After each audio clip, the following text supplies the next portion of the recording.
Benedict. Hey everybody! Hi! Woohoo! How's it going? Well, I wish I could see your faces, but this is a great substitute. I'm glad we get to talk to each other like this. I have my Stage It open so I can see all your comments. I'm watching you. I hope you, well, I was gonna say, I hope you enjoyed the end of Supernatural. I know it was controversial, but we worked really hard on it, and you know, endings are hard, but I thought they did a great job. And some of the acting, I think Jared and Jensen and Misha in the final episodes all did incredible work. And I was just excited to be a part of it. All right, so you've got lots of questions I see, so I'm going to try to answer some. All right? All right. Noriko34 says, "Hi Rob, what happened to Chuck when Jack took his powers? If he died, where'd he end up? In the empty or anywhere else?" Okay, I don't think Chuck is dead. I think that he is just, he doesn't have God in him anymore. And I think he's just isolated. I think, yeah, it's kind of his worst nightmare because he's not God anymore. He's not in control and he's alone. And so I think that's, you know, that's punishment enough for him. So, you know, what I think is kind of interesting is that Chuck, you know, if we ever revamp the show, fingers crossed, I don't know anything. I'm just telling you from my perspective, if they do, you know, we get back together and do a movie in a couple of years, I think Chuck could still come back, but he's just a regular dude again. So, yeah, so he's just he's just a hermit. He's just a hermit. He's alone, but he is on Earth. He's just alone, and God is not inside him anymore. He's an empty vessel. Yeah, so there's that. And I want to say something else about the finale. And, you know, again, people have extreme views about it, and you're completely allowed to have your own view of, you know, what happened.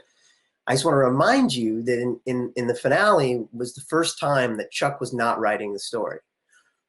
So you can reason that Chuck this whole time has been bringing the boys back, you know, finding a way to keep them going so that he could keep writing the story. And what happened in these last 2 seasons is that he got really selfish and made it all about him, and that was his mistake. But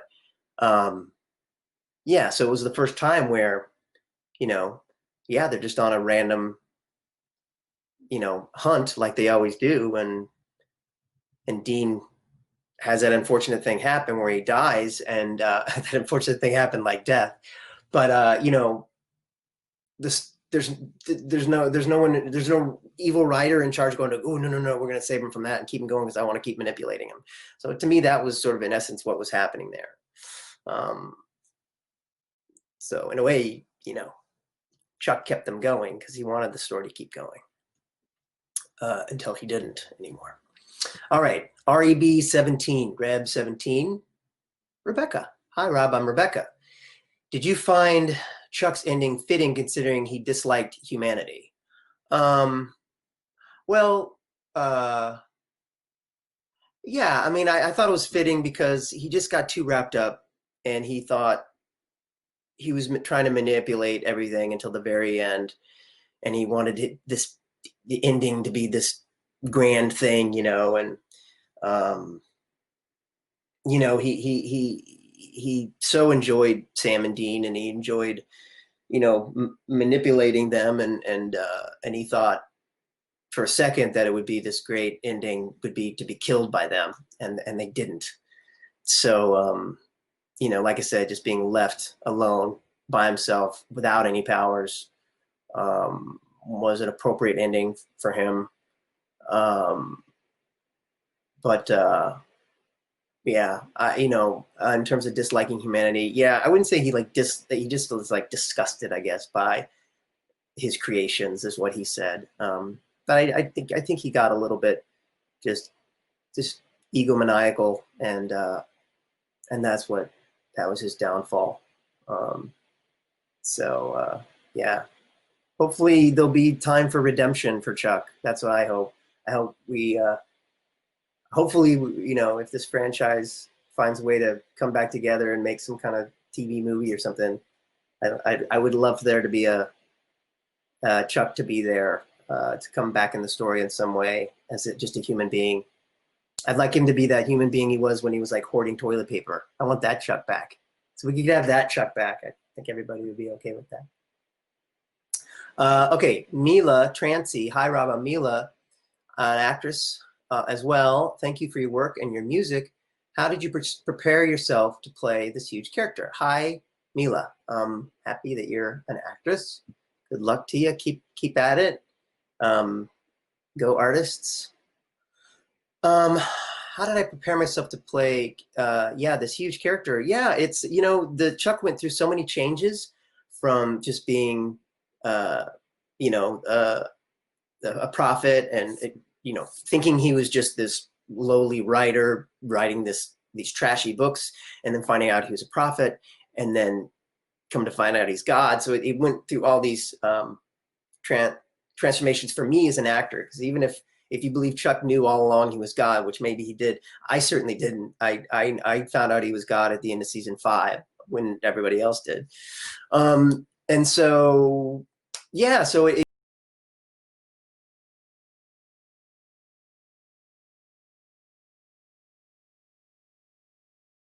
it took adjustments, but certainly the God part, it was a huge adjustment going from the sort of likable down on his luck, oh gee shucks Chuck, to being this almighty, evil, powerful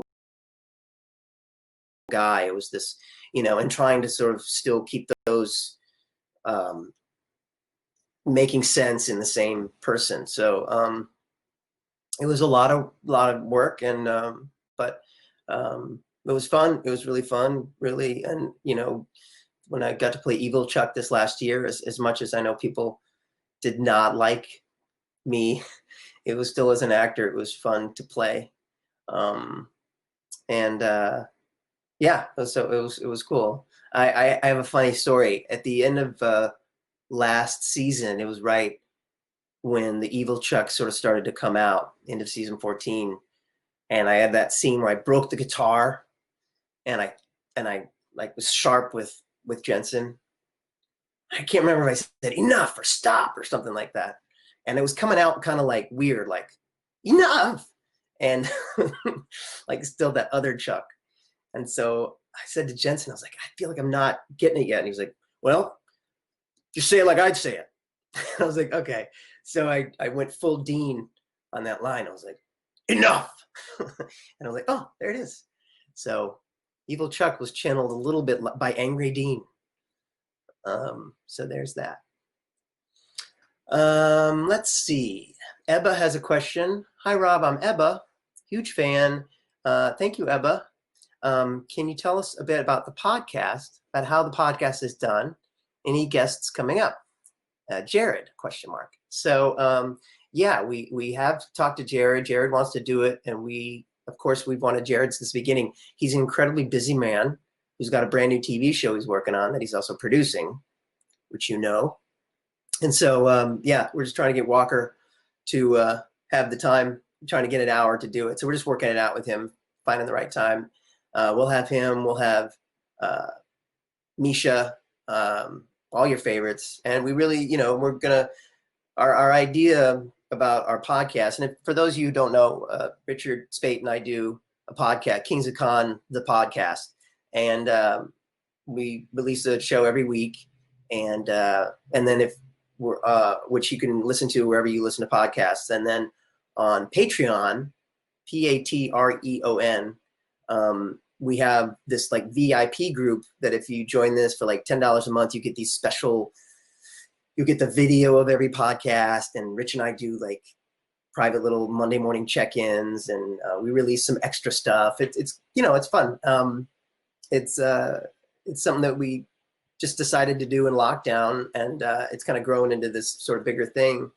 So anyway, the idea is that we have actors on the show who have been to conventions. So not necessarily just Supernatural. We've had Tom Ellis from Lucifer and Rachel Harris from Lucifer. We've had Kurt Fuller, who's on Supernatural, but he was also on Psych and lots of other stuff. And Greg Grunberg is going to be in an episode coming up, who's in Star Wars and Star Trek movies. We want to have Michael Rosenbaum on soon. So anyway, so it's lots of fun if you want to check it out. Kings of Con, the podcast. And Jared, yes, we'll be there. We just have to have somebody pin that guy down. And he's very, very tall, so he's a hard guy to actually pin down. One of my favorite things about, it's a funny little story again, about the last fight that I did with the boys, which was very fun to do, very fun to shoot, and maybe painful to watch, but fun to shoot. I was above them on a hill, so I had the upper ground, so I was like eye to eye with them. But in reality, Jared's 6'4", and I'm 5'7", so he's almost two of me's. But anyway, tall guy. I'm not so much, except if I'm on a hill. Okay. Sherlock's Curls says, hey, Rob, what is something you personally think of your character that isn't canon?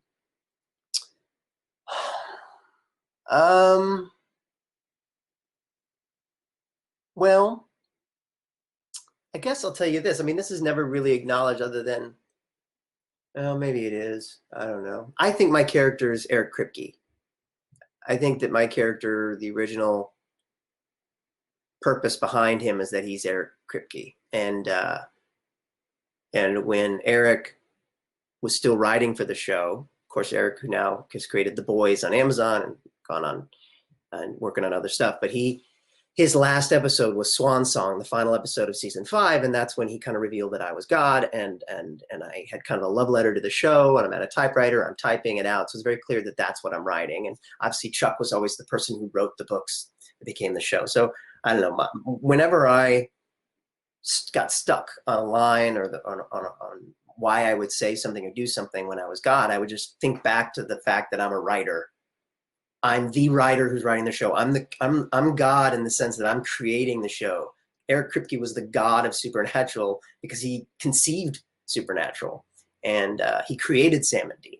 So in that same way, Chuck was too. It's just Chuck is Eric Kripke gone bad.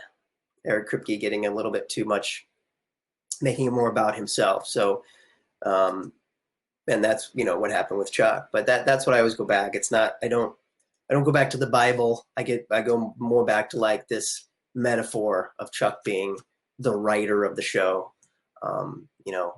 breaking the fourth wall a little bit, the meta version of Chuck. And I guess they did hint to that. I don't know if you'd call that canon or not. Besides that, I think the other thing that gets lost is that Chuck really loves the boys. He really does love them. He really does. He just has a weird way of showing it. Even though he's kind of abusive. Anyway, I'm seeing all your questions go up over here. And I love it. I love that there's so many people here. Thank you for being here.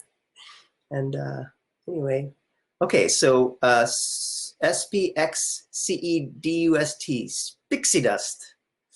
Spixie Dust says, hey, Rob, if you could have any of Chuck's powers, which one would you choose? Whew, man. I just would really love, I've always wanted to do this anyway. I just really would love to snap my fingers and boom, I'm in another place, If like we're having a conversation and I'm like, let's go someplace nicer. Boom, and we're on the beach, Or how many times have I talked to a friend at night and they're like, yeah, I'm just drinking a glass of wine, watching my favorite TV show. Man, I wish I was there with you. Boom. I mean, that would just be cool. And I'm not asking for a lot, just a little bit of like, whatever you call that, auto transformation into another location.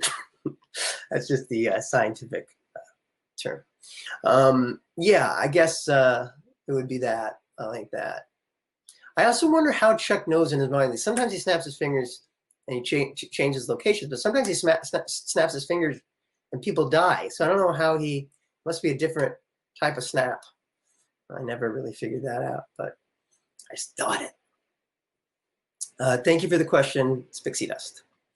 Raisewinks1 says, hi, Rob. If you could be on any TV show, past or present, what would it be?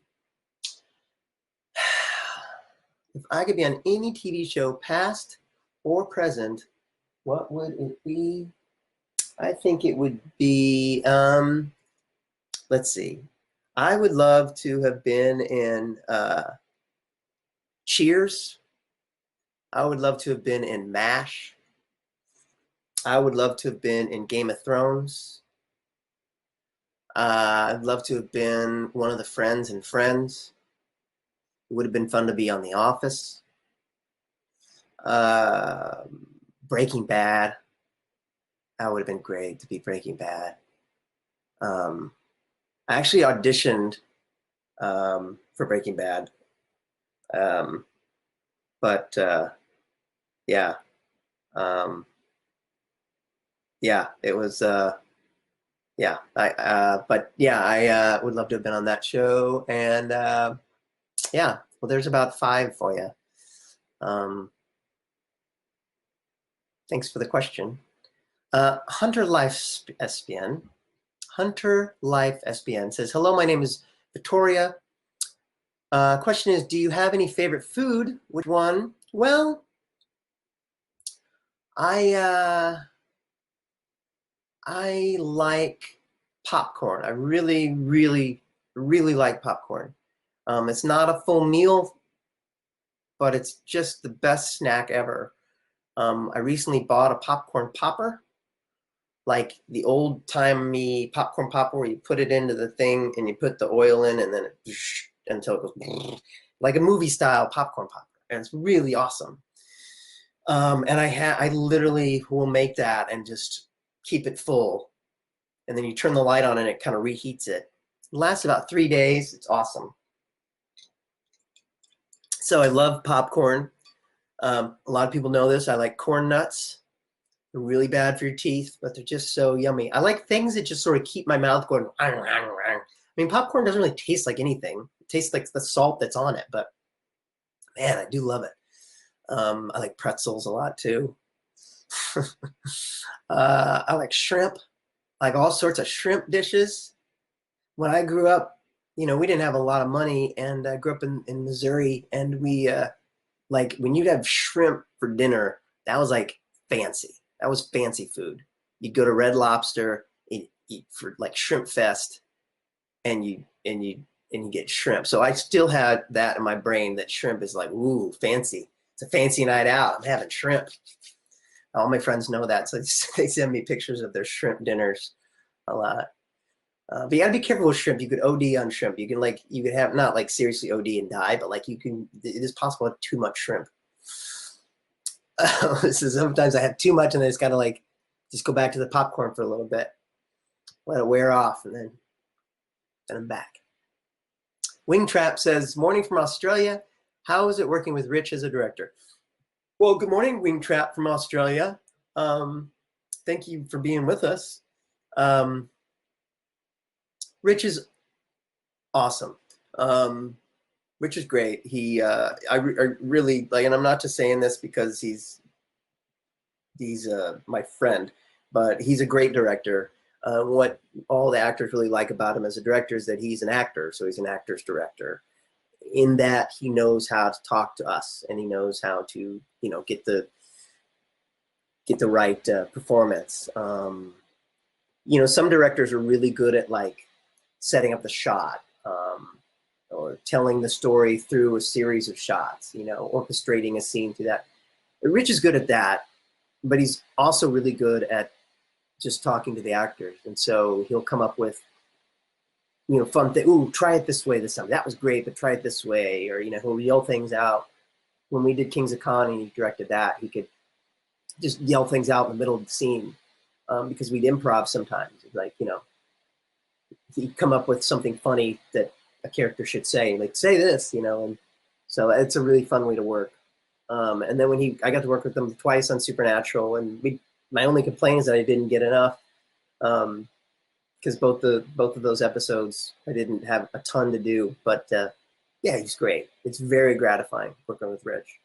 But don't ever tell him I said any of that. No, I'm kidding. I just look forward to working with him again. Jenny Sun says, in that last scene, when the boys drive away, how hard did they try to spray you with dirt and gravel? That's a funny question. They didn't. I guess it was just inherent that was how it was written, that they were speeding away and gravel was, being spit all over me. And I'm just going, guys, wait. But I will say one thing about that scene is it was written like, the guys drive away. And I think it was just written that, Chuck's left alone while the dust is like spurting all over him. And he's just, going, guys, wait, guys.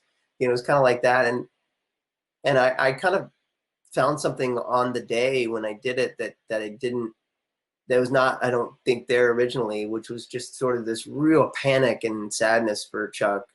I mean, I guess we could have played it kind of comedic, like, wait up, guys, what about me? But I felt like there was something real heavy going on with Chuck. It really was his absolute worst nightmare. And I could relate to that, because it kind of is my worst nightmare too, is just being left alone.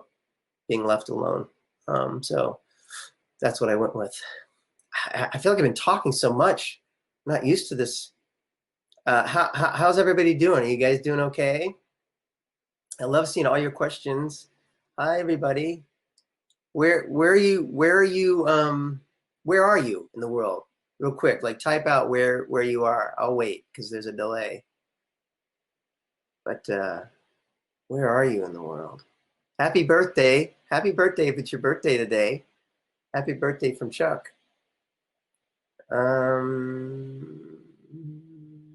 Pretty soon you'll get to that question I asked. Where are you in the world? Like, are you in Mexico? Okay, Mexico, Brazil,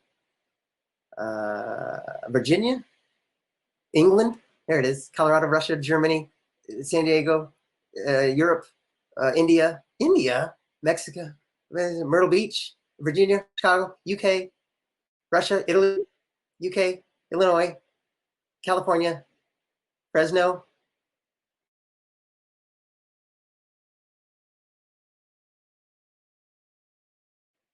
Very, very cool.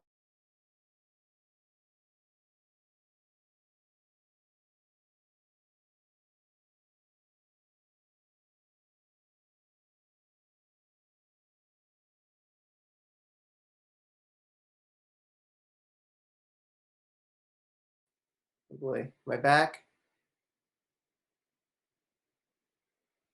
Okay. All right, I'm back. Okay. Sorry, I thought I was off. Okay. Okay. Hi, my name is Sam. Hi, Sam. This is Castiel's Trenchcoat. Hi, Castiel's Trenchcoat. I hope you're doing well. What is one strange thing you believe in? What is one strange thing you believe has an absolute right and wrong way to do it? That's a great question, Sam. There is a right way and a wrong way to do it. Gosh, I think that about a lot of things. Well, let's see. I think there's a right way to tie your shoes. I'm going to say it. I know it's controversial, but I don't understand the method where you make one loop and then you make another loop and you wrap those loops together, and it just doesn't make sense. I go loop and then around and then loop and then boom. That's just, I feel like that's the right way to do it. I feel like there's a right way and a wrong way to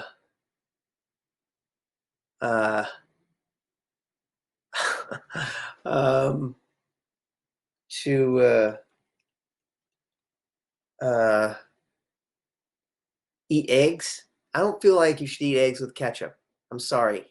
I just feel like ketchup is for burgers, and eggs should just be like salt and pepper. So I feel strongly about both of those things. Ginge McMeeking says, hi, Rob. Really sad I didn't meet you this year. I'm sad too. This year has been just a cluster F. What kind of part-time job Chuck would get since he's human and needs to support himself? That is a great question. I see him maybe working at a gas station, just sort of one of those lonely gas stations out in the middle of nowhere, like a gas and sip, but not like a fancy gas and sip where it's like you got really nice bathrooms and no, but this is like a middle of nowhere. It's like one little room. They got, some Funyuns and pretzels and potato chips, waters, and maybe an old garage where you can get your oil changed and a couple of pumps.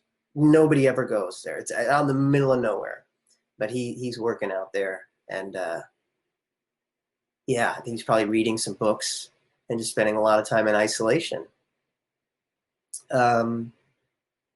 Maybe he's going to try writing again, or maybe he's not going to write because he's just been burned by that. So maybe he's reading. He's listening for once and meditating. But yeah, I see him out in the middle of nowhere wearing one of those gas station jumpsuits. All right, Oxan, hello, says Rob, exclamation point. How was it like to work with the cast of Lucifer? I can't wait to see you in it. Love from France. Hi, Oxane. Hello. Hello, France. Bonjour. Ça va? Oui, ça va. Comme ci, comme ça. Moi, j'adore travailler en Lucifer parce que Tom Ellis est un bon homme. Tom's a great guy.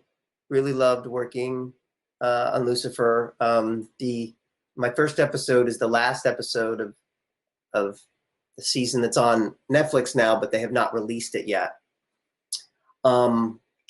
Yeah, I'm not. I also play kind of a bad guy on that show as well. So prepare to not like me a lot on that either, but just come back to this. Just know that in real life, I'm an actor, and I'm a pretty decent guy, but sometimes I play parts that you want to slap on the face. That's just the way that it is.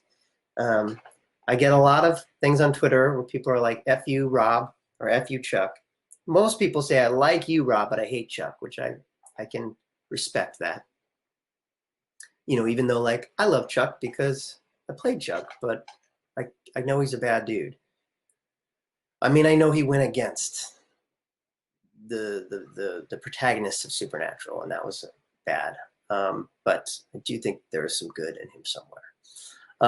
So anyway, Lucifer, you may not love the character I play, but I was really excited to do it. I loved working on that set. It was really fun, and it looks like I'm going to go back and do a few more this year.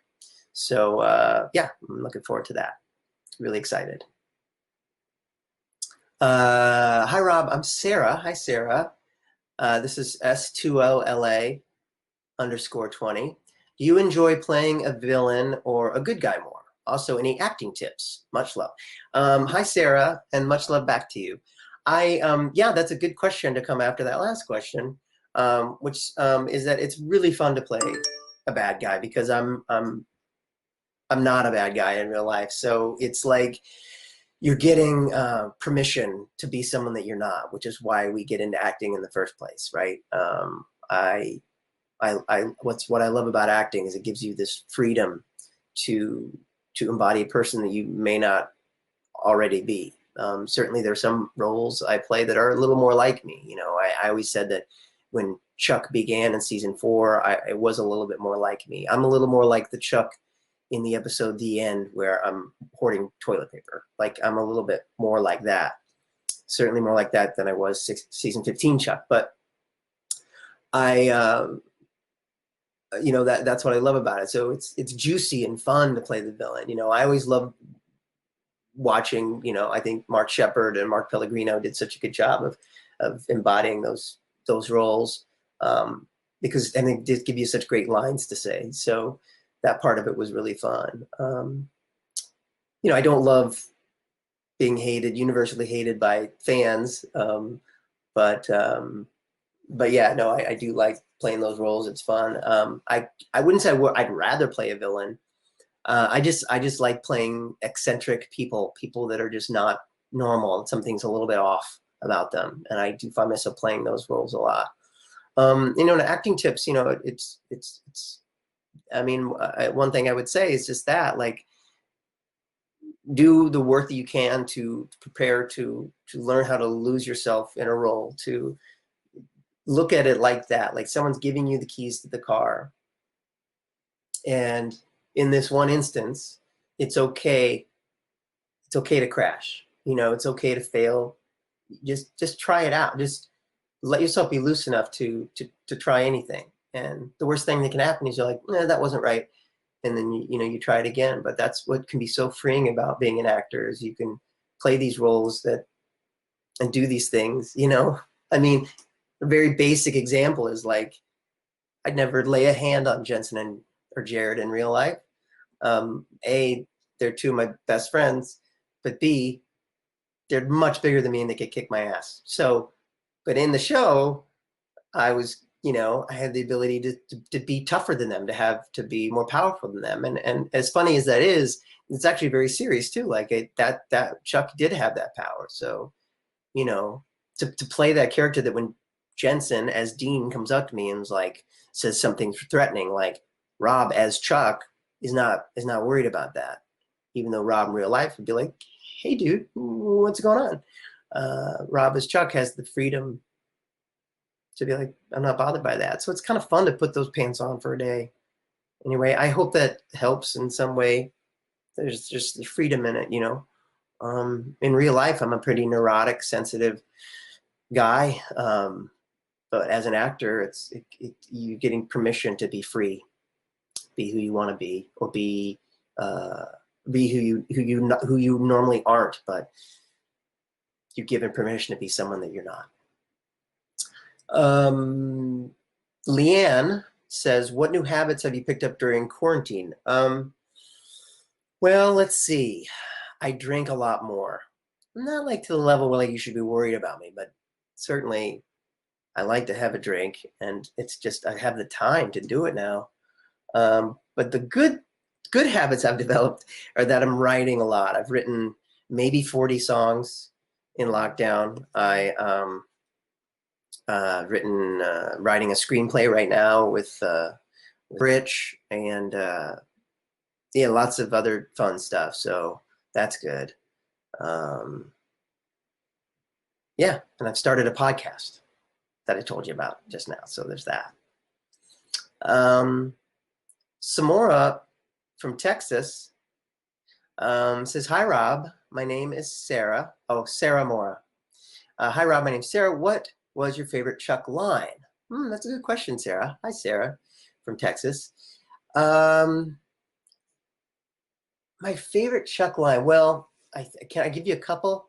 I love hoard toilet paper. I think that was such a funny bit because it's true. And it turns out this year I was right?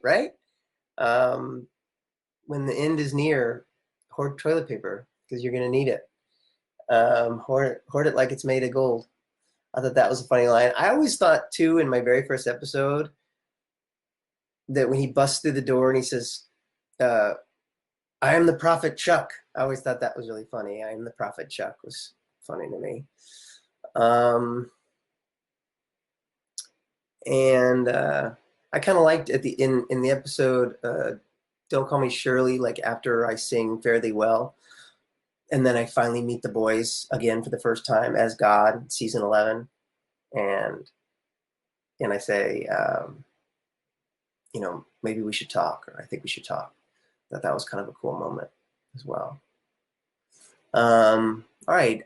Aisa Ribbons says, hey, Rob, if there's any artist dead or alive you want to write a song with, who would it be? I would love to write a song. Well, I would love to have written a song with John Lennon. That would have been pretty amazing. Um, and currently, I'd love to write a song with either Eddie Vedder from Pearl Jam or Tom York from Radiohead. I think Eddie Vedder is an incredible lyric writer, and I feel like I could learn so much. I have learned so much just from reading his lyrics, listening to his lyrics. And Tom York is just like one of the most beautiful melodic songwriters. I just love his melodies. They're always in kind of a minor key, but they're so good. And I would love to sort of pick his brain as well and write a song with him. Both of those guys actually met, but under weird circumstances where I wasn't able to be like, let's write a song together. It was like kind of weird late night party kind of situations where I'm like sitting at the same table with them, and different situations. But both times I made a fool of myself and didn't make an impression. Anyway, Matt Sanchez says, "Hi Matt. Hi Matt. Hi Rob. What aspect of your character do you wish was explored more?" Well, yeah, there's a lot. On the show Supernatural, it really essentially wasn't about me, which was Chuck's problem. It was about Sam and Dean. So, but if given the chance, I would love to explore a lot more, just in terms of, his what the background is. When did God go into Chuck's body? Like, at what point did Chuck become God? Was he a baby and God went into him then, or was he a full-grown adult and God went into him then? And if so, what was the scenario? What was Chuck doing before that? Was he this down and out writer when God came into his body, used his body as a vessel? So I would love to explore more about that, his background as a human being. I also think it's supposed to be an episode this season where I was going to take the boys and hop around to other different worlds that I'd created. And one of those, it would have been like changing channels a little bit. And one of the worlds was going to be another show. And they pitched it as it was going to be Riverdale. So we're going to be having a crossover with Riverdale. I wish we could have done that. It was another thing I wish we would have explored. Krista Martin, hi Krista, says, is there an album that made you rethink things or change your life, opened your eyes to something? Mine is Make Yourself by Incubus. That's a great album. I would also say, what's the morning glow, what's the Incubus album? Morning, you're saying it right now, but I can't hear you. Incubus, morning view. I love that album. That really did a number on me. But an album for me that really made me rethink things and change my life, I would say, is OK Computer by Radiohead. I really, I'd say that's one, but that's one that profoundly affected me when it came out. And I just listened to that album over and over and over and over again and dissected it, and just, I just couldn't believe how awesome it was. And it was like nothing else I'd ever heard before. And I felt like it was the equivalent of like hearing a Beatles album in the late 60s for the first time when it came out, as opposed to like discovering the Beatles 20 years later, but like hearing it in the moment when it came out. To me, it was that kind of album that changed music.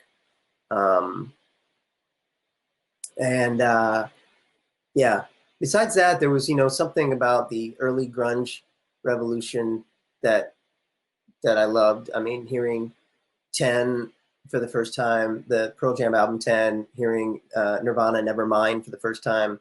And I remember my first thought with both those albums was like, wow, this is the hardest rock I've ever listened to. It feels funny now because it doesn't seem as hard to me anymore. But anyway, but yeah, my answer for the test would be OK Computer. And Radiohead's album Kid A would be a close second to that for the same reason. Yeah. Thanks, Krista. Maria Rosso says, oh, you're from Colombia? Wow, thanks. Hi. How are things down in Colombia? Well, sending lots of love to Colombia. Hey, Rob, what do you think happened to Becky and her family? They're not gone. They're just away. I mean, that's what Chuck says. They're not gone. They're just away. So I don't think they died. He's kind of like took them away somewhere. So, but when he was, after Jack took over, I think we have to believe that Becky and her family were restored back on Earth, and they're okay. They're back. They don't know what happened to them. They just continuing their conversation, and life goes on. Maybe Becky kind of remembers, but I think her children and her husband are good. So yeah, that's good that Chuck didn't kill them. He just sent them away, and I think now they're back. Thanks, Maria. Last question. It's last question. It's last question. It's last question. It's last question. Scoobity bop bop beep bop doop doop bop bop beep bop doop doop bow. All right, last question. Cryptid Hunter says, do you think Chuck would have liked Dean's death? How would he write that? Well, it's a great bookend to our little conversation here, because we started talking about Dean's death. I don't think Dean would have died on Chuck's watch. Not in that way. Because I think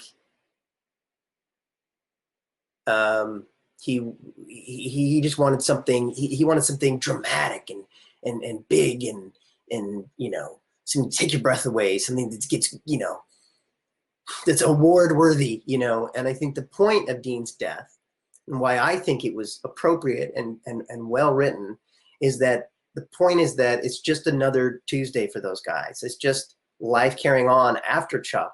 They're writing their own story, and he gets killed in the act of duty, and it's awful.